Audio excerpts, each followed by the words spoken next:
মা, তুমি এখানে চা বেচতেছো? তুমি আমারে আর কত কষ্ট দিই। আমার বউ আমারে বললো চা বিক্রি করতেছ। আমি এই কথা শোনার পরে নিজেরা সামলা রাখতে পারি না। আমি এই জন্য তোমাকে নিতে আসছি। আমি থাকতে তুমি এত কেন কষ্ট করো?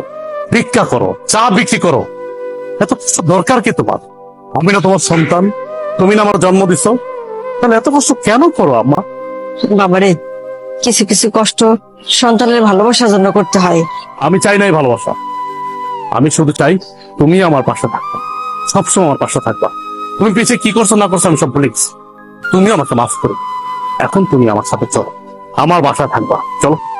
না বাবা, আমি তো তোর আগেই কইছি আমি যাব না। আমি চাই না তোর সংসার অশান্তি হোক, তোরা ভালো থাক, এইটাই আমি চাই। তুমি এটা কেমন কথা বলতেছো? আমার সংসার অশান্তি? আমি যেদিন থেকে আমার বউরে বিয়ে করছি সেদিন থেকে তো আমার জীবন অশান্তি শুরু হয়ে গেছে। তুমি আর নতুন করে কি অশান্তি শুরু করবা? অথচ দেখো, আমার বাড়িতে থাকার কথা তোমার।